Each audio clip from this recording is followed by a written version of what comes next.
Chapecó Notícias. Deputado Pedro Zay, do PT, está aqui conosco. Tudo bem, deputado? Bom dia. Bom dia, Fábio. Bom dia a todos os nossos amigos ouvintes. É uma alegria estar conversando com você nessa manhã, com os ouvintes da Chapecó, para prestar contas das nossas ações, das nossas atividades e sempre torcendo pela nossa Chapecoense, na Sul-Americana e no Brasileirão. É verdade. As pessoas até perguntam por que vocês aí naquele período eleitoral não conversam assim com as lideranças, né, os representantes de Chapecó, né? A gente até comentava aqui fora do ar, né? Sim. Quando passa a eleição é um alívio, porque a gente pode sentar aqui bem tranquilamente, conversar sobre todos os assuntos, né? Então fica essa coisa engessada durante a campanha. A gente até conversa em meio à campanha eleitoral, por exemplo, nessa campanha municipal, nós conversamos com os nossos deputados, né? Mas é aquela coisa bem restrita, né? E evidentemente... Não dá para pedir voto, não dá para se posicionar muitas vezes, então restringe para o próprio horário eleitoral e aí o jornalismo fica também com menos liberdade. É verdade, não que, né, iríamos... abrir, né, para pedir voto para isso, para aquilo, mas algumas questões não podem, é tão delicada a coisa que você não pode nem abordar, mas, enfim, passou. Sim, passou. Aliás, por falar nessa eleição, na campanha, a gente conversou aqui na segunda-feira seguinte, né, deputado, Sim. já pela manhã no programa, vocês já chegaram a fazer um balanço internamente dentro do partido com relação à eleição do dia 2 aqui em Chapecó? Sim, nós, em primeiro lugar, agradecer a oportunidade democrática do povo se posicionar e a gente respeita a decisão do povo. 4 anos atrás, quando eu fui candidato a prefeito, fiz quase 43% dos votos. Foi o mesmo sentimento de gratidão e de reconhecimento de uma grande parte dos cidadãos chapecoenses num projeto político que nós defendíamos na época. Não foi diferente agora. As duas candidaturas de oposição fazem quase 40% dos votos, reconhecido, portanto, um sentimento também de oposição de uma parte da sociedade. E outra parte legitimou a continuidade e a gente está à disposição da cidade de Chapecó, de que a gente puder ajudar aqui o município como deputado federal. Nesse momento eu sou deputado federal de Chapecó, de todo o povo, não de um partido político, de toda Santa Catarina, e a gente quer fazer o melhor como deputado federal. Então passou a eleição, a gente torce que cada prefeito, cada vereador eleito aqui no estado de Santa Catarina e no Brasil, façam o melhor para o seu povo. Eu acho que esse é o sentimento democrático. Em segundo lugar, respeitamos a democracia e o voto soberano e popular. Eu odeio ditadura, eu odeio golpe. Eu prefiro ganhar e perder com o voto soberano, o poder do povo através do seu voto. Em terceiro lugar, nós estamos fazendo um balanço geral, evidentemente. Vamos aprender com essa experiência que vivenciamos depois de 4 eleições presidenciais vitoriosas no Brasil.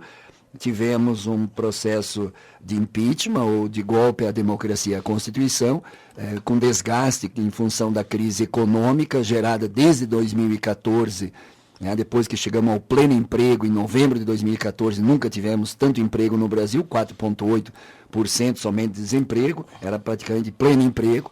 Começa a reverter esse processo com a política do Levi e hoje com o Meirelles, que é o desemprego como uma das características que tem produzido insegurança. Então nós temos que aprender, levar lições.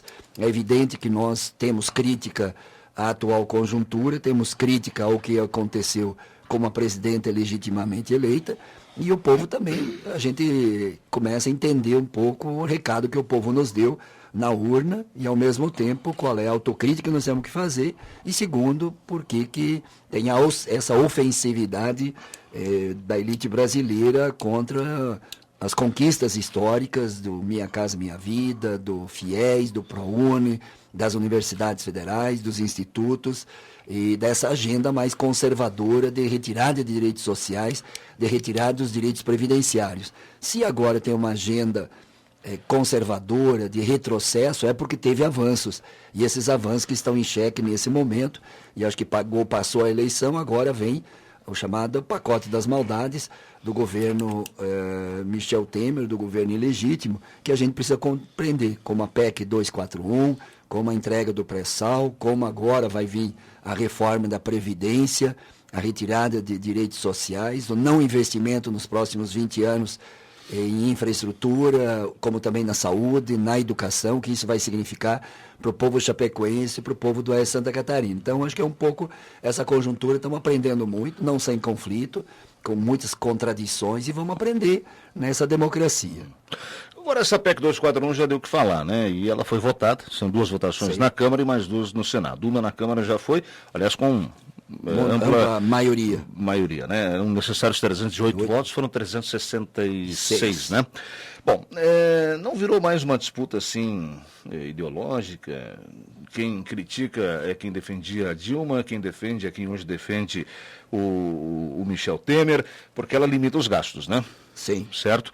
Mas muitos dizem que o debate não está em cima do teor dessa PEC, que é a proposta de emenda à Constituição. Eu acho que, Fábio, é importante esclarecer para os eleitores.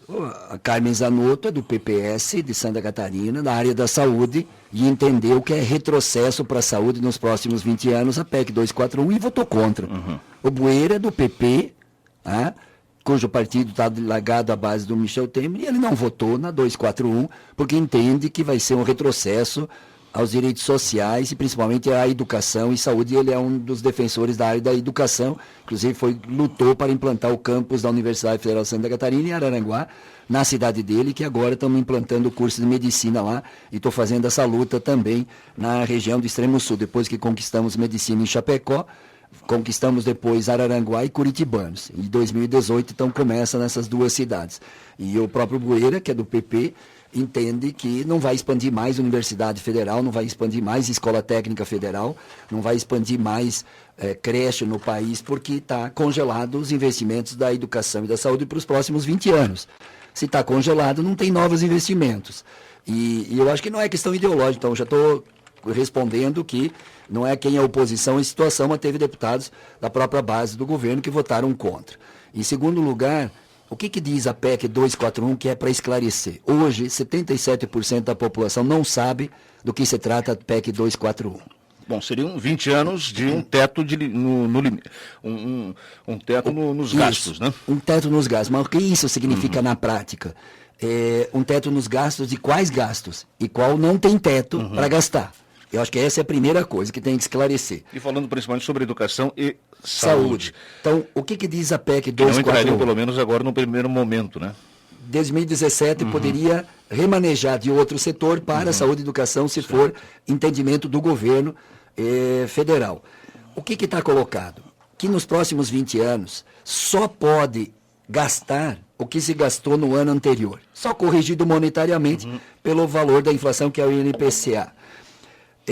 Segundo lugar, se tu congela os investimentos, tu começa a perguntar, então, se não tem novos cursos da Federal em Chapecó, poderá não ter, porque só mantém o que está. Se não tem uma unidade de saúde no teu bairro, não vai ter, porque não pode investir o que não foi investido no ano anterior. Se não tem uma bolsa de estudo para os nossos jovens, não vai ter. De outra forma, eu podia falar no setor privado. Se uma empresa deixa de investir em ciência e tecnologia nos próximos 20 anos, em novas máquinas, como fica? Vai usar as mesmas máquinas e vai só reformar elas pelo gasto do ano anterior. Como ficará essa empresa daqui 20 anos? Como ficará o Brasil daqui 20 anos? Na saúde. O povo está envelhecendo. Acima de 60 anos tem mais gasto e investimento na área de saúde. O povo mais velho não vai ter atendimento à saúde, porque vai gastar só o que está sendo gasto agora? Sim, mas se nós pegar os números, é pior a PEC 241. Eu vou dar uns números para que o povo compreenda o que é a PEC 241. De um lado, congela investimento na área de infraestrutura, de energia, de Minha Casa Minha Vida, de educação, de saúde, de programas sociais, etc. Mas, de outro lado, atinge outros setores. Vou dar um exemplo. Na área da agricultura. Agricultura familiar. Se fosse válido a PEC 241, nos últimos 10 anos, nós deixaríamos de destinar 18 bilhões para a agricultura familiar. 18 bilhões a menos os agricultores familiares teriam. Segundo, o agronegócio. Como fica o agronegócio? O agronegócio que tem a subvenção tributária hoje na Lei Candir para exportação, subvenção dos financiamentos. O financiamento é gasto financeiro, mas a subvenção é gasto primário. Pela PEC 241, não terá mais gasto primário.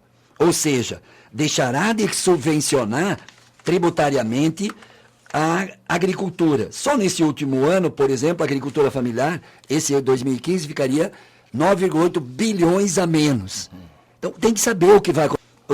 O pessoal dos produtores, das grandes cooperativas, do grande agronegócio, se não tiver a subvenção dos 187 bilhões este ano, na agricultura não ter ano que vem, quanto a mais eles vão ter que pagar de juro? Quanto de mais que vão ter que pagar da Lei Candir, que é de exportação? Ou vai ter, ou vão abrir exceção. Se for ao pé da Lei 241, é bilhões a menos na agricultura, tanto para a agricultura familiar, quanto para o agronegócio.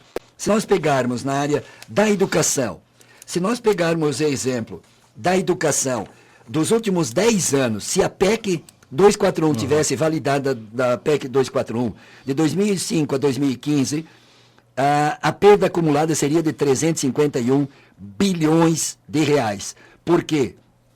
Porque se mantivesse a PEC 241 válida de 2005 a 2015, de 551 bilhões, ela viria para 200 bilhões o gasto. O que eu quero dizer com isso? Mais de 351 bilhões a menos teria investimento na educação.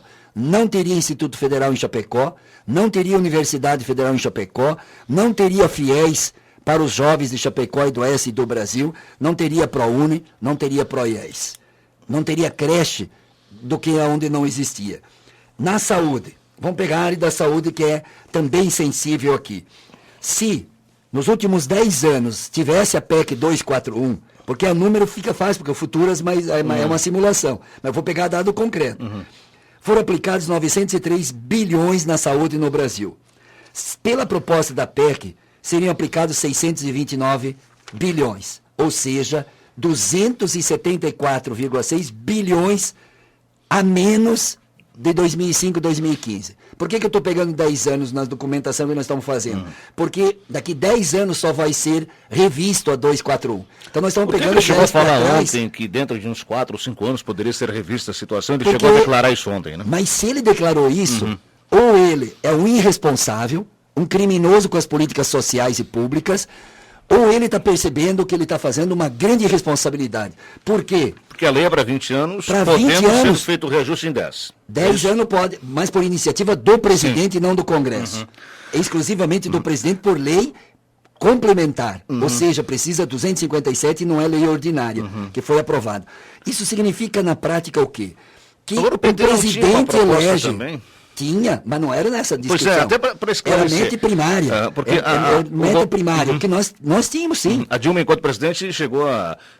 acho que não chegou a enviar, né, a sua proposta. Mas qual era a discussão? Era meta primário. Reorganizar as finanças, porque tem crise internacional, afetou o Brasil. Os Estados Unidos afetou 2008 a 2009, na Europa 2010 a 2012 com muito mais desemprego que no Brasil, e no Brasil a partir de 2014, que nós tínhamos pleno emprego e começou, e a política econômica do Lévy, e qual era a ideia central? Era reduzir a taxa de juro, aí é o segredo. Nós estávamos defendendo, e o próprio Nelson Barbosa, que foi o novo ministro no lugar do Lévy, qual é o segredo? Tem que gastar menos que se arrecada. Ok, vamos partir desse princípio. Mas nós estamos falando em gasto de 100 bilhões na saúde. E nós estamos falando em 500 bilhões em taxa de juros e serviço da dívida para o ano que vem. E a PEC 241 restringe o gasto na saúde, na educação, na habitação, no crédito agrário e agrícola, mas não restringe pagamento de juros e serviço da dívida. Por isso que o Meirelles, este ano vai ter um PIB negativo de 3,4% e ele continua com taxa de juro alto. Continua aumentando o desemprego, e continua mantendo a taxa de juro alto, porque cada 1% de juro a mais dá 40 bilhões a mais da dívida. Então, onde é que está a dívida pública? Está no gasto em saúde, educação, nos programas sociais, ou está nos 500 bilhões que vai se pagar no que vem e está aberto, não tem restrição, pode pagar 600, pode pagar 700 bilhões ao longo dos 20 anos. Não tem restrição. Por que não tão restringe para a elite brasileira, para os ricos, para os grandes banqueiros? Para banqueiro não tem restrição. Por que para banqueiro não tem restrição? Que são os maiores bancos desse planeta. Itaú comprando banco estrangeiro, Bradesco comprando banco estrangeiro. Por que não restringe os bancos? Por que não restringe a taxa de juro? O único lugar do mundo, e eu fiz a crítica quando era do meu governo, todos sabem, eu critiquei nesse microfone, a política do Levi. Política do Levi. Eu critiquei.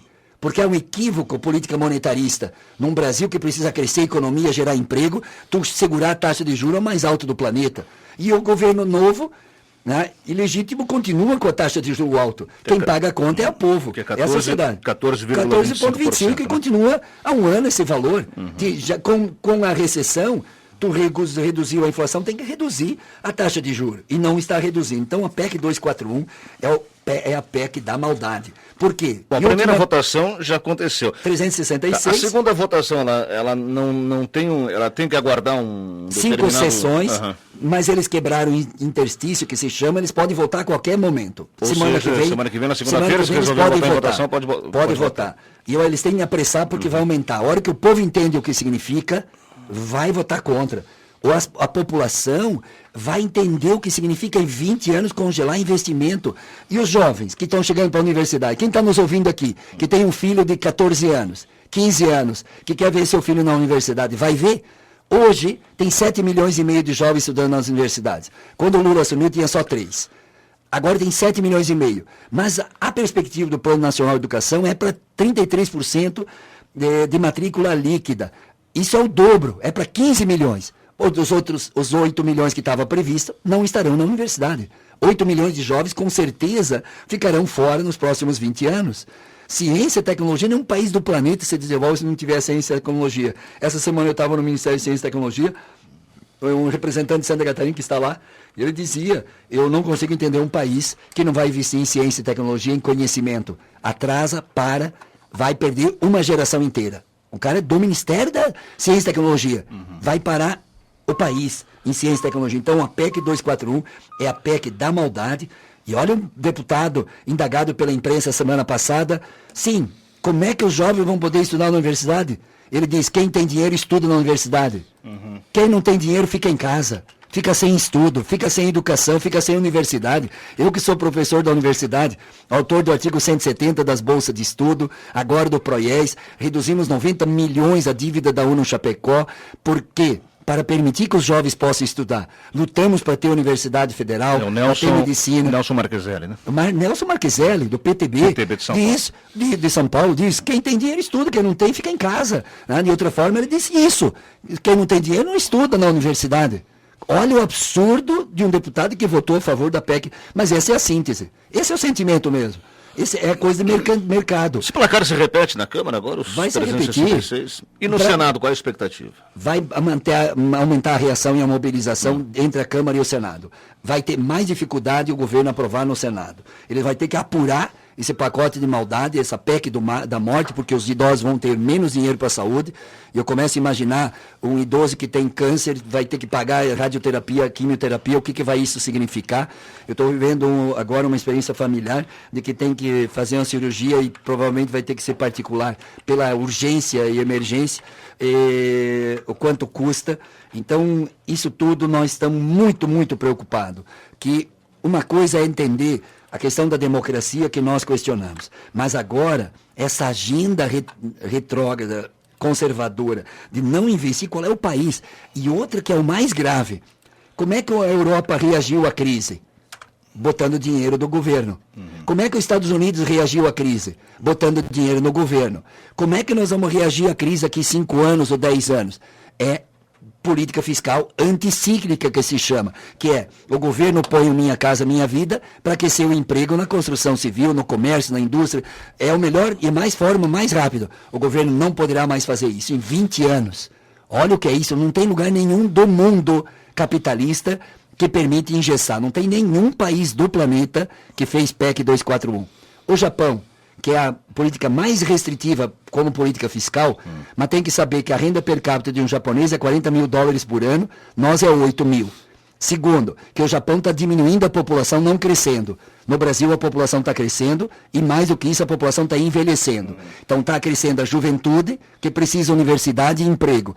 E os idosos estão precisando de saúde porque tem doenças crônicas, que é o que precisa de atendimento. País que restringiu em médio período, como a Tailândia, dobrou o número de mortes nas doenças chamadas infecciosas em 5 anos. Então, nós temos que decidir que país a gente quer. Infelizmente, o povo só vai perceber o que eu estou falando daqui 1 ano, 2 anos, 3 anos. Quando a coisa começa a ter menos dinheiro para a saúde, menos dinheiro para a educação, do PIB para a área, que hoje se gasta 20% do PIB nas políticas sociais, em 20 anos vai ser 12% até 10%. Ou seja, vai se diminuir pela metade o que se investe hoje. Olha o que eu estou dizendo. Vai se diminuir pela metade o que se investe hoje. Eu tenho documentos, tenho números, tenho dados, o que isso vai significar em relação ao PIB e investimento público. O governo vai ter cada vez menos poder de investir. Se o próprio presidente Michel, e aí o governo interino diz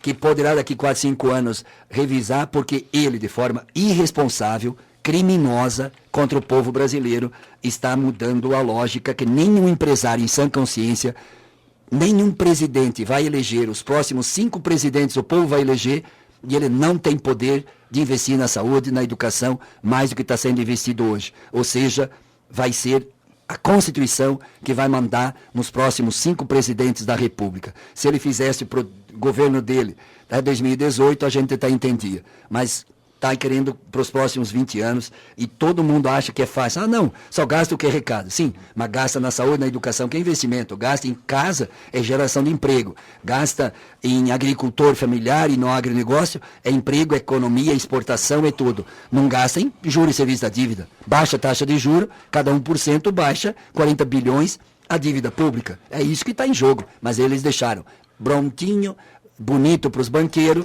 e para o povo tirando dinheiro. Pedro Luiz, aqui do Centro, quer saber qual a análise do convidado frente à bancada catarinense que votou a favor da PEC. Eu posso até buscar aqui. Sim, deu 12 a 4. Não dá para citar aqui.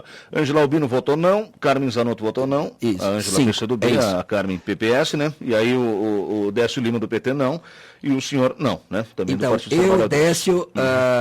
A Carmen Zanotto, a Ângela, 4, mais o Bueira, que não foi, 5. Então, certo. de 16, 11 votaram a favor e 5 contra. E, portanto, não tem nem oposição em situação, porque desses 5 tem 2 da base do governo. Mas tem entendimento, e eu acho que é até bom ouvir a Carmen e o Bueira uma hora que eles virem para Chapecó para ver as razões da votação deles. Eu ouvi deles lá a razão, principalmente da Carmen, em função da saúde. Ela é profissional da área da saúde, foi secretária aqui de Estado da área da saúde, sabe o que significa a saúde do povo, a restrição da PEC 241, que seria uma incoerência ela votar a favor, até porque ela votou 10% do PIB para a saúde, para melhorar a saúde. Se o SUS tem dificuldade hoje, vocês imaginam o que vai ser daqui 10 anos, daqui 5 anos, vai desmontar o SUS no Brasil e quem vai pagar a conta é o povo brasileiro. Então, por isso que é votação. Agora, cada cidadão, e você que está me perguntando, o seu deputado, pergunta a ele as razões. E tem um discurso fácil que é gastar menos do que gastar igual ao que se arrecada. Sim, eu também concordo. Tem que equilibrar as contas. Isso nós temos consenso. Mas tu pode reduzir as taxas de juros para reduzir a dívida pública e continuar investindo na saúde, na educação, na ciência, tecnologia, no agronegócio, na agricultura familiar, na habitação, na geração de oportunidade de emprego para um povo. É opção política. Eles fizeram opção, pagar para banco e tirar do povo. Aqui pelo WhatsApp 91015588, Lenoir. Bom dia, deputado. Esquece que a PEC 241 foi criada só para tentar organizar o Brasil, já que o PT acabou com o Brasil. Essa é uma visão, Lenoir. Essa é uma visão que está muito forte e pode ser uma versão majoritária na sociedade, mas não é verdadeira. 2014, nós tínhamos pleno emprego com 4,8 só, e veio a pressão da sociedade para destituir a política mais desenvolvimentista. Começou o processo de sabotagem de uma PEC de projetos, quanto pior melhor. Pega aí vídeo que foi aprovado do Judiciário, 56 bilhões de reais, e a política econômica equivocada do meu governo, com a política econômica do Levi, que produziu recessão econômica, ajuste fiscal sim, e terceiro, 56 bilhões seria o déficit fiscal, o Michel Temer passou para 170 bilhões, como está gastando bilhões agora em propaganda na grande mídia nacional. Portanto, se criou um processo de desmonte, de criminalização do mundo da política, criou insegurança nos investidores. Está aí, o Michel Temer não consegue ter investidor que nas concessões está dando deserta, porque há uma desconfiança também do atual governo com a instabilidade política que foi criada no país com golpe à democracia brasileira. Então, precisa entender essa conjuntura e nós gastar menos. Por que tem gastar em saúde e educação? Tem que tirar da saúde da educação, você, Lenoir? É isso? Quem sabe você tem plano de saúde privado, mas 1.800.000 nesse período saiu do plano privado e foi para a pública. E aí, nesse momento onde mais precisa SUS, não vai ter SUS, não vai ter universidade, não vai ter bolsa de estudo, não vai ter fiéis. Quem paga, se é uns 5 mil ou 6 mil, uma bolsa, uma mensalidade de medicina aqui na região, se você não tem 5 mil, teu filho não pode fazer medicina? Tua filha não pode fazer medicina porque não tem 5 mil reais para pagar por mês? Ou o governo tem que financiar em forma de fiéis, com subsídio, para que o jovem brasileiro tenha direito à universidade? Então é uma opção política, é uma opção de governo. A Europa não faz isso, a Alemanha não faz isso. A Alemanha, mesmo em crise, em 2010, 2011, continuou mantendo as universidades públicas, continuou programas de saúde pública, continuou com programas sociais, continuou com ciência e tecnologia, e por isso a Alemanha é uma referência em ciência e tecnologia, como fez o Japão, como fez os Estados Unidos. Então aprenda com os Estados Unidos, já que os Estados Unidos não deixou de investir em ciência e tecnologia com a crise de 2008, 2009. Não deixou, pelo contrário, ampliou o investimento, inclusive, em saúde, com um programa de saúde novo que foi implantado nos Estados Unidos. Então, quando tem crise, como é que tu responde à crise? Quem paga a conta da crise? E por que a grande fortuna não paga?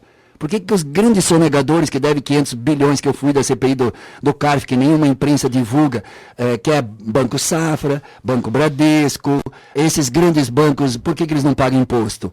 Por que o andar de cima não paga a conta, só o andar de baixo? Só a classe média e os trabalhadores e agricultores vão pagar a conta. Essa é a diferença. Não é questão de quando tem crise, o capitalismo vive sempre em crise, é cíclica as crises. Agora, a pergunta é, Lenoir, se o povo, se é a classe média, o micro e pequeno empresário, quem é da construção civil em Chapecó, sabe o que significa a redução de crédito do governo BNDES para a construção civil em Chapecó. Os empresários sabem o que estão vivendo agora. Como o trabalhador sabe, quando perde emprego, o segura o emprego dele. Como o agricultor sabe, se não tiver crédito Pronaf, como é que ele vai produzir o alimento para o povo brasileiro e para a exportação do agronegócio. Então, nós sabemos. Então, é uma opção política. É uma opção política. Eu prefiro que continue distribuindo renda, mesmo com menos, do que concentrar. Porque quem vai pagar a conta é a grande parte do povo brasileiro e quem vai se beneficiar? Quem ganha com a PEC 241? O setor financeiro. Os banqueiros vão ganhar muito dinheiro. Agora, o Estado ele precisava ser enxugado, né, deputado? O que é enxugar? Essa é uma tese, tem uma concepção do Estado mínimo, neoliberal, ultra neoliberal, que tem que, na década de 90, dizia que era saúde, educação e segurança. Mas contar hoje não é muito grande. O que é grande? Ter mais professores é grande? Ter mais 18 mil médicos é grande? Em Chapecó, tem 3.500 servidores. Metade é saúde e educação. É grande a prefeitura de Chapecó?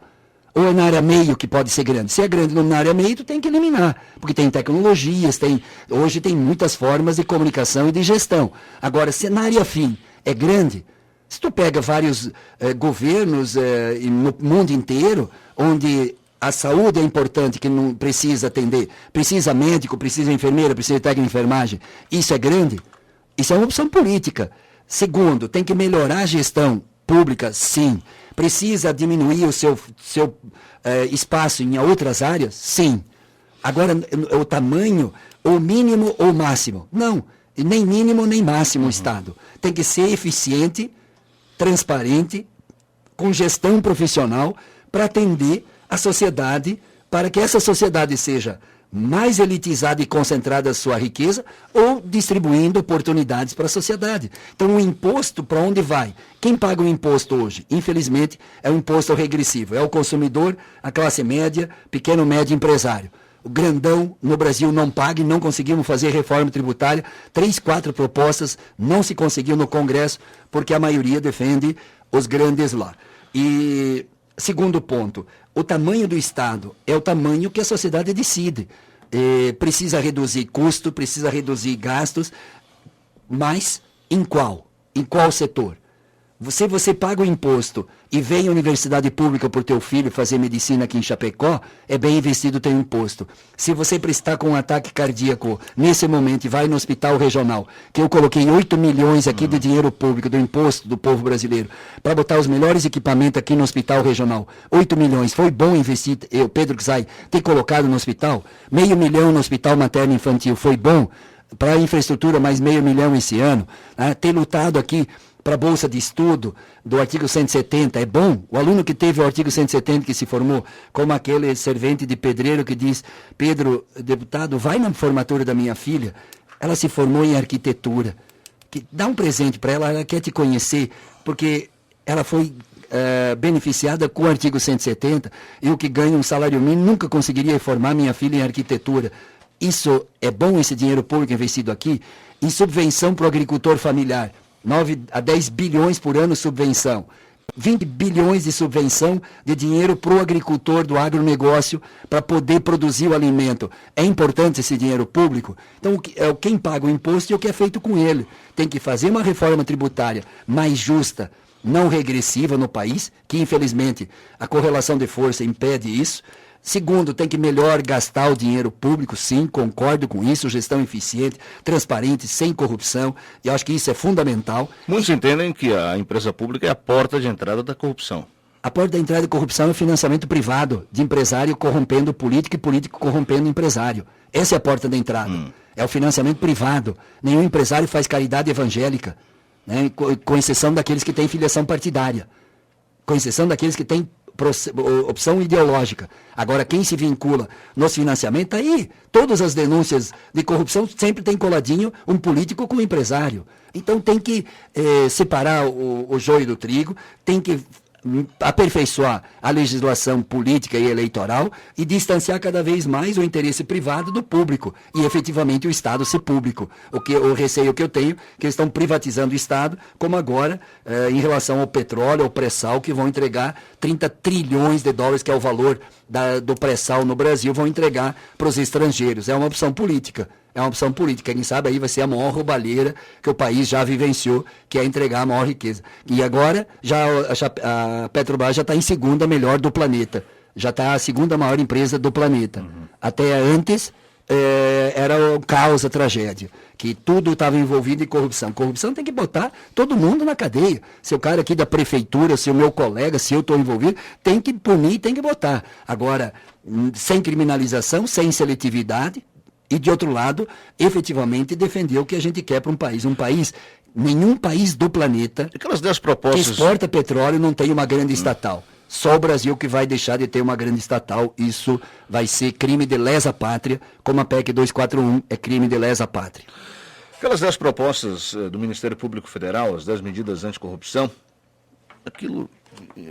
Está avançando, já tem comissão mas vai especial. andar finalmente? Vai sim. Serão aprovadas? Com certeza serão aprovadas. Algumas vai ser aperfeiçoada, porque tem algumas lá que permite prender sem prova. E daí prende você, o Fábio, e depois você que vai ter que provar a inocência. Isso tem 2000 anos de direito romano, que diz que você é inocente até que prova o contrário. Prende um empresário e diz que ele é corrupto, destrói a empresa dele, depois de um ano ele perceberam que ele era inocente. E daí? Acabou.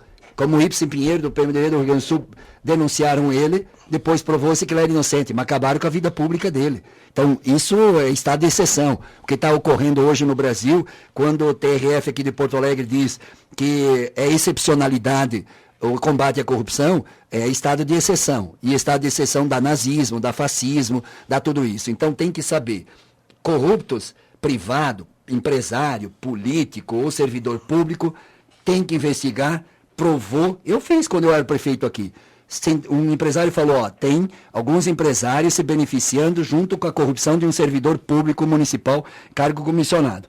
Na segunda-feira, ele me falou de 6 da tarde, segunda demiti ele 7h30 da manhã, não deixei ele nem entrar na prefeitura, fiz um inquérito administrativo, comprovei com o inquérito administrativo que ele era culpado, mandei para o Ministério Público para que seja condenado. Então, acho que isso é fundamental, pelo Estado democrático de direito, porque senão é Estado de exceção num Estado de direito, como é hoje que está acontecendo em muitos processos, inclusive na perseguição ao ex-presidente Lula.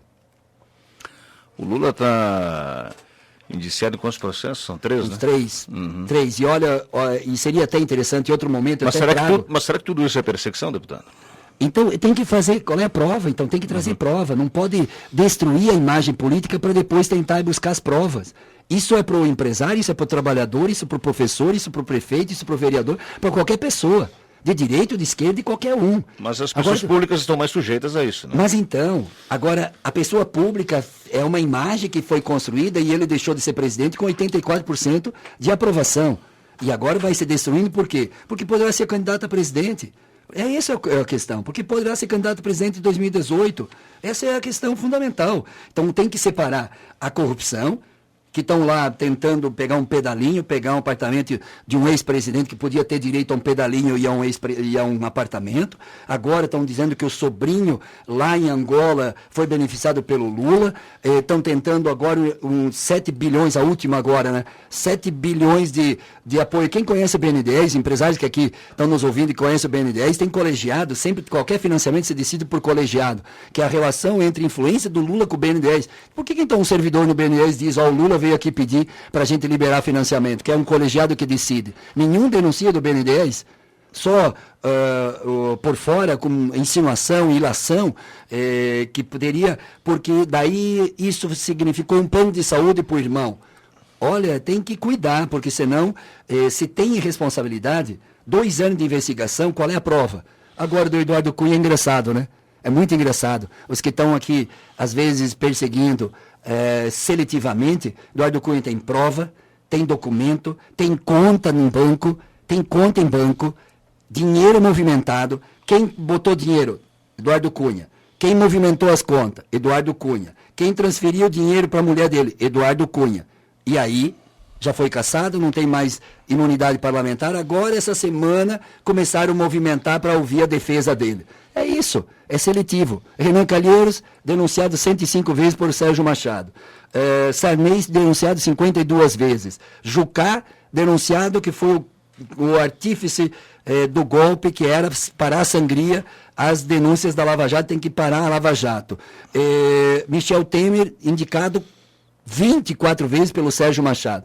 Aécio Neves, agora denunciado de novo essa semana, só pelo Sérgio Machado, 40 vezes. Mas não tem nada, porque é seletivo.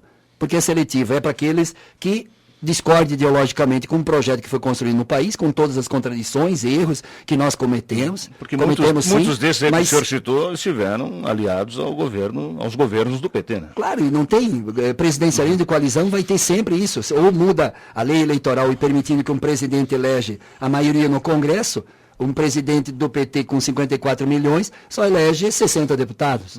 Então tem 513. Então precisa fazer o chamado presidencialismo de coalizão, que é lamentável, um sistema extremamente equivocado. O programa de governo não consegue implantar, porque o Congresso não deixa implantar um programa de governo com reforma política que nós queríamos fazer, reforma tributária que nós queríamos fazer, reforma, né, e democratização das informações no país que não conseguimos fazer. Então, cobrar de grande banqueiro, que nós tentamos, e eu estou com uma lei lá, aprovamos na Câmara, mas não sai do Senado, que é cobrar leasing e arrendamento mercantil de banqueiro no país, para sobrar mais dinheiro para a saúde, para a educação. Então, é a correlação de força na sociedade. E acho que tem que separar o joio do trigo, separar a questão da perseguição, e hoje há perseguição política, é um estado de exceção num estado de direito. Isso é provado e comprovado, é um espetáculo que se faz, e se tiver prova de corrupção concreta, não tem o que fazer, eu vou dizer, condena-se. Mas se não tiver, e só por perseguição política, para legitimar um governo ilegítimo, com um pacote de maldade que estão fazendo, vocês acham que em 2018 o povo vai votar em Michel Temer se ele tirar a aposentadoria dos agricultores, fazer mulher trabalhar 10 anos a mais, fazer a agricultora já trabalha 41 anos, vai passar a trabalhar 46 anos, isso se começar aos 14 anos. O homem trabalha 46 anos, vai passar a trabalhar 51 anos se começar aos 14 anos. Você acha que esse povo tira educação, tira saúde, tira universidade, tira SUS, tira habitação, tira crédito para a agricultura familiar e para o agronegócio? Só se o povo vai ser ingênuo de tirar meus recursos, meus direitos e vou continuar apoiando. Nesse momento, o Michel Temer também tem impopularidade e legitimidade, precisa destruir o que foi. A política é assim. Para você se sustentar, tu tem que destruir a memória do outro. Nesse momento, estão usando dinheiro público para destruir a memória do passado. Se o governo Lula foi tão ruim nos seus 8 anos de presidente, para que destruí-lo? Ou foi bom? Ou criou a Universidade Federal em Chapecó, criou Minha Casa Minha Vida para centenas de famílias em Chapecó, ajudaram junto com o Dilma a fazer o acesso à BR-282, crédito, creche. Então, quando ele deixou de ser governo, tinha 80% de aprovação. Tanto é que elegeu a presidenta. Agora, mas se a Dilma soubesse dialogar, a história não seria outra. Claro. Nesse momento. Aí, Fábio, tu levanta uma questão que eu também concordo. A falta, às vezes, de habilidade política, de um lado, e efetivamente a Dilma tinha dificuldade com habilidade política, isso eu concordo. Quem sabe ela estaria no cargo, hoje? Provavelmente, mas estaria no cargo se fizesse com o Eduardo Cunha um acordo. Onde que começou o ódio do Eduardo Cunha e dessa organização criminosa? Na MP dos Portos. Depois da Constituinte, foi o período que 2 noites nós ficamos sem dormir para votar a MP dos Portos. O Eduardo Cunha defendia a renovação das concessões para os atuais empresários brasileiros que estavam nos portos no Brasil. A Dilma defendia, tem que modernizar os portos, tem que licitar abertamente para qual empresa, empresário do mundo do Brasil, para modernizar e diminuir custo, para modernizar os portos brasileiros. Ela ganhou na votação e começou o ódio do Eduardo Cunha porque estava em jogo 50 bilhões de reais. Está ali o ponto de partida do conflito entre Dilma. Segundo, você pode falar qualquer coisa da Dilma e tem crítica a fazer, eu também tenho. Da política econômica eu vi, eu tenho crítica. A falta de habilidade política, eu tenho crítica. É o que Michel Temer faz, um festerê no Jaburu com dinheiro do povo, gastança, festança com uísque importado, vinho importado, com charuto cubano nesse último domingo, para acolher os deputados para votar na PEC 241. Se a PEC 241 é tão boa, por que precisou fazer toda essa ofensiva contra os deputados da base e nem todos ainda votaram? Segundo lugar, a Dilma também foi caçada por ter sido e enfrentado a corrupção. Não tem. Qualquer um que pode criticar ideologicamente, partidário, qualquer coisa, mas vocês podem ter absoluta segurança. Depois de 14 horas lá no Senado, não consegui identificar R$1 de desvio, justamente é o que o Jucá falou. O senador Jucá, que caiu, o primeiro-ministro Michel Temer, disse, tem que acabar com a sangria, convenceu o Aécio Neves para apoiar o impeachment, o golpe, porque tinha que parar a sangria da Lava Jato contra o PMDB, contra o PSDB. E é o que eles estão fazendo agora. Estão fazendo de tudo para parar a sangria deles e continuam perseguindo os nossos. Deixa eu fazer um intervalo bem rápido aqui, a gente já volta com mais um bloco para fecharmos o programa. Já são 8:55, vamos ficar devendo uns minutinhos para o Casemiro hoje de novo, né? Sempre assim. Mas tudo bem. Intervalo bem rápido, a gente volta aí na sequência. Chapecó Notícias.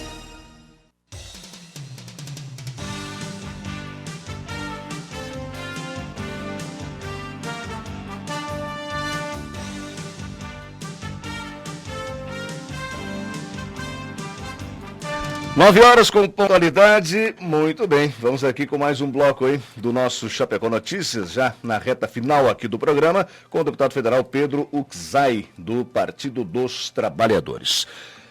O horário de verão começa de sábado para domingo, né? Do dia 15 para o dia 16. Semana que vem, a agenda já está definida aí para a Câmara Federal, deputado? Sim, expectativa com relação ao 241, não sabe se vota ou não vota?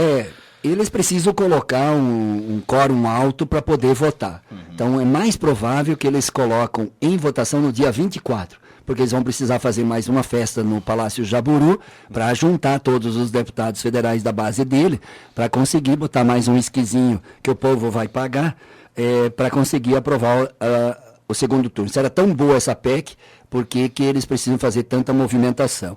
Em segundo lugar, o governo provavelmente já vai agora, como sentiu que tem força, que sentiu que tem maioria, provavelmente já está sinalizando apresentar o debate da reforma da Previdência, e que é tanto da agricultura, dos agricultores, das agricultoras, quanto dos trabalhadores de modo geral. Eu acho que o debate da Previdência, qualquer liderança tem que estar aberto para fazer o debate, fazer a discussão. Mas precisa discutir qual a Previdência, de onde vai sair o dinheiro. Se nós pegar os sonegadores da Previdência, dá 379 bilhões de reais, com isso daria para botar 10, 15 anos a Previdência em equilíbrio no Brasil. E segundo, a Previdência é uma forma de distribuir renda no país. 3.745 municípios hoje recebem da Previdência recurso superior ao FPM, que é transmitido para as prefeituras desses pequenos municípios do país. A Previdência gera comércio, gera emprego local, gera movimento econômico, gera atividade econômica no interior desse país, nos pequenos municípios desse país, diminuindo o êxodo. Se você percebe, na década de 80 e 90, as nossas cidades enchiam de favela. Lembram aqui, inclusive, Chapecó? Quando eu fui prefeito, foram os últimos projetos de desfavelização das entradas da cidade. Ali para o aeroporto tinha favela, na entrada aqui de Chapecó, do acesso, tinha favela, e assim por diante tinha dezenas. Por quê? Porque era o período do êxodo rural que expulsava a gente do campo. A Previdência Rural mantém as famílias no campo. Se um jovem, hoje, fica no campo, fica na terra, com 46 anos de trabalho o menino e 41 a menina, se a menina tiver que trabalhar 51 anos, para poder se aposentar depois, por um salário mínimo, se isso que vai comprometer o país, isso é uma afronta à própria dignidade das mulheres e homens que hoje que mais trabalham no país são os nossos agricultores. Então precisa discutir que país a gente quer. Se a gente distribui um pouco a renda e as oportunidades para todos os municípios do país, ou a gente concentra. Então o debate da reforma da Previdência vai estar presente, a continuidade da votação das privatizações, como essa semana votou-se a privatização do setor elétrico brasileiro, e quando passa para o setor privado alguns setores, que eu acho que tem alguns que não precisaria ter pelo Estado, mas tem outros que têm a rentabilidade como pressuposto também da empresa privada, que na área pública, tendo equilíbrio já é o suficiente, acaba encarecendo o custo no conjunto da economia. Então nós temos pautas de retrocesso, vão votar o negociado sobre legalizado na área trabalhista, vão votar a terceirização no Senado, e eu gostaria que a gente fizesse reforma tributária, reforma política, para diminuir o tributo das pequenas e médias empresas, do microempresário, dos consumidores que compram feijão, arroz ali, que estão pagando imposto no consumo, que a gente chama de imposto regressivo, e efetivamente cobrar um imposto mais justo nesse país. Fazer a reforma política para que efetivamente a gente definitivamente elimina a fonte, a origem da corrupção, e ao mesmo tempo fazendo campanhas cada vez mais baratas, e comemoramos o fim do financiamento empresarial, que nessa campanha reduziu-se muitos os gastos, mas ainda temos que avançar muito, e ao mesmo tempo nós vamos mobilizar a sociedade nesse próximo período, denunciando a reformulação do ensino médio, os educadores estão acompanhando. A PEC 241, nós vamos mobilizar o Brasil inteiro para questionar se o povo aceita ou não. A hora que o povo perceber, a classe média perceber, o próprio empresário que se relaciona, por exemplo, na construção civil perceber, o agronegócio perceber, os agricultores familiares perceber qual é o impacto nos próximos 20 anos da PEC 241, com certeza vai reagir, e então nós vamos fazer essa pauta no próximo período. E efetivamente, e particularmente, nós também vamos estar nos organizando também para responder à atual conjuntura e nos preparar para novos desafios futuros. Então, eu acho que dentro dessa democracia, nós vamos fazer o papel de oposição. Voltando ao nosso município aqui, tem uma declaração do prefeito reeleito Buligon, que conta com o apoio dos deputados, né? Vocês chegaram a conversar depois da eleição ou não? Não, depois da eleição não conversamos. Eu estou sempre à disposição. E aqui o povo chapecoense pode saber. Esse ano estou deixando aí, já está empenhado R$500 milhão aqui para infraestrutura, lá para o Belvedere, para ruas do Belvedere em asfaltamento. Nossa cidade, ela tem em número representantes que trazem recursos aqui para a cidade, né? Sim. O sistema é esse, né? Sim. De emendas parlamentares. Sim. Talvez isso devesse mudar, mas... Vai mudar, com a PEC 241 vai mudar, vai mudar, não vai ter jeito, porque pela PEC 241, ano que vem ainda permanece, mas depois a rigidez dos gastos vai impedir que o deputado manda para os seus municípios, as suas regiões, e o Oeste sempre foi beneficiado com esse sistema, porque como nós temos bastante representantes aqui. Então, mais recursos dentro do estado de Santa Catarina vem para o Oeste, para os hospitais, como estamos apoiando aqui. Eu ajudei nesses 5 anos R$300 milhões para Santa Catarina. Desses 300 milhões, certamente 250 milhões ficou no Oeste de Santa Catarina. Em ônibus, escola, creche, quadras cobertas, recurso para infraestrutura, para asfalto, para os hospitais, para a saúde, como aqui, 8 milhões para o hospital regional, que certamente a diretoria sabe a importância desses recursos, como 500 mil, R$500 milhão para o Hospital Materno Infantil, hoje rebatizado Hospital da Criança. Então nós sempre vamos contribuir, como fizemos a luta das universidades comunitárias, além do artigo 170 das bolsas de estudo, que eu sou autor, fizemos o PROIES, fizemos a remissão do imposto de renda, que está ficando mais de 90 milhões em Chapecó. Não tem nenhum deputado federal que mais contribuiu nesses últimos 2 anos para Chapecó que o Pedro Pizarro. Não tem. Eu duvido, pode. Mas os meus colegas são parceiros e, com certeza, essa própria luta que eu colato, que nós temos divergência por outras razões, mas, por exemplo, essa luta do fim do horário de verão, eu acho que ele tem razão de fazer esse debate, concordo com ele. Eu apresentei agora uma emenda que foi acompanhada pelo Celso Maldani e o João Rodrigues já no passado, depois por toda a bancada catarinense, 150 milhões para a BR-282, e esse ano nós reapresentamos, pelo menos vai ser 150 milhões para modernizar a nossa BR-282, que é muito importante. Encaminhamos recursos para as nossas universidades federais também e para os hospitais de Santa Catarina. Então, certamente o Oeste de Santa Catarina será beneficiado, e se aprovar os 190 milhões da bancada, que é a emenda impositiva, tanto para ônibus quanto para os hospitais, nós teremos aqui 40, 50 milhões dos deputados do Oeste para o Oeste de Santa Catarina. Só em 10 milhões cada deputado para destinar para os nossos hospitais catarinenses, e nós vamos priorizar o nosso Oeste de Santa Catarina, aqui em Chapecó, aqui no Oeste, em Xanxerê, que tem uma experiência extremamente positiva também, como os demais hospitais municipais e regionais, como Caxambu, como São Carlos, como lá em Descanso, ou Xanxerê, ou Xaxim, assim por diante, que nós temos já ajudado. Então eu estou feliz de que, na medida, mesmo que a gente tenha na política posições divergentes, quem está nos ouvindo, por outro lado, eu estou comprometido com Chapecó, com o Oeste, com o nosso estado, e quero ser julgado por esse trabalho que também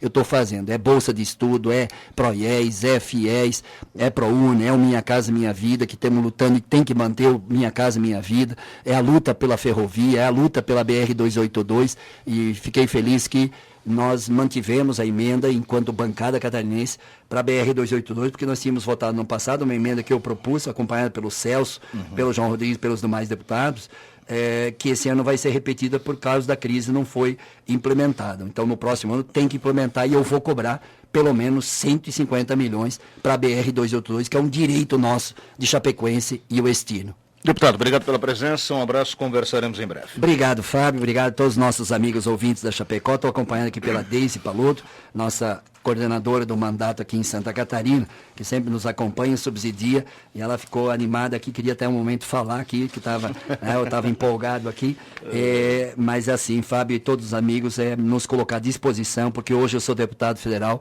tenho que contribuir, tenho que ser julgado, tenho que ser avaliado, tenho que ser criticado quando tem que ser criticado, porque hoje eu sou agente público, homem público, e tenho que honrar com muito trabalho, com muita decência, com muita dignidade, o mandato conferido por mais de 135 mil catarinenses como deputado federal. Minha experiência como prefeito de Chapecó, minha experiência como deputado estadual, minha experiência como deputado federal agora, ou como professor da universidade, eu tenho que, nesse período da minha vida, fazer de tudo para melhorar. Independente de posições políticas, partidárias, nós temos que ajudar o nosso povo. Então, muito obrigado, bom final de semana, que a Chape continue bombando aí no Campeonato Brasileiro e na Sul-Americana, e que cada um possa terminando bem o final de semana, e a gente vai fazendo essa luta em benefício do nosso povo. Muito obrigado, que Deus abençoe a todos. Esse livro veio só a Privataria Tucana. Eu estou relendo vai reler agora? Eu vou reler de novo a Privataria Tucana, porque como agora os tucanos voltaram a governar o país junto com o Michelzinho,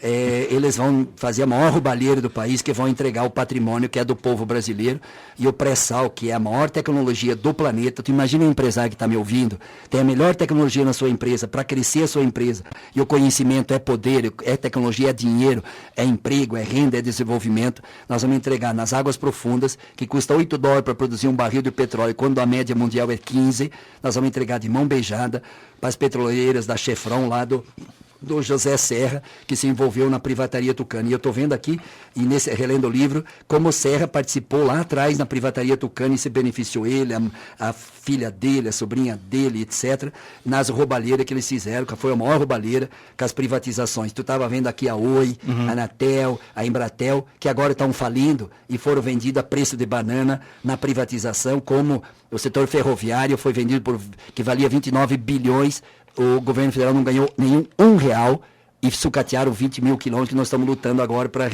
retomar e modernizar. Então, eu estou lendo a Privataria Tucana para me ancorar, porque os coxinhas estão perdendo o discurso, e eu quero ver eles na rua também, quando eles roubarem o patrimônio que é teu, que é do povo, sem consultar. Eu tinha uma PEC que dizia assim: quer vender o patrimônio? Sim, pode vender, desde que consulta o dono. Quem que é o dono? É o povo. Se o povo concordar para vender o pré-sal, venda. Se o povo diz que não, não venda. Como é que um governo ilegítimo vende o patrimônio que é teu, que vai dar saúde e educação para o futuro? Não, eles vão tirar o pré-sal, vai tirar 300 bilhões da saúde e da educação. Então, por isso que eu estou relendo a Privataria Tucana. Obrigado, deputado. Um abraço. Deputado federal Pedro Zé, do Partido dos Trabalhadores. Agropecuária Semente Dourada, Aurora, Acesso Line, Eletrônica Moroni, Lojas Magrão, Cowboy Lanches conosco. E a gente fecha o programa. Vem aí o Casemiro. Só duas informações bem rapidinhas. A Petrobras anuncia queda no preço do diesel e da gasolina nas refinarias, 2,7%, mas não tem previsão para queda nos postos de combustíveis ainda, né? E quem morreu foi o Fofão, né? Fofão e o Patropi, o Orival Pessini. Não sei se vocês lembram pelo nome, mas o personagem Fofão, certamente muita gente vai lembrar, 72 anos de idade, né? Tinha o ator e humorista, câncer no baço, estava, né, internado na zona sul da capital paulista e morreu nesta madrugada. E o Fofão foi sucesso aí na década de 80, 90, né? O Patropi passou pela escolinha do professor Raimundo, Praça é Nossa, o que mais aí, né? Uma série de programas. O Orival Pessini, que faleceu, portanto, nessa madrugada. Bom, vem aí o Casemiro, um abraço, até amanhã, tchau. Chapecó Notícias.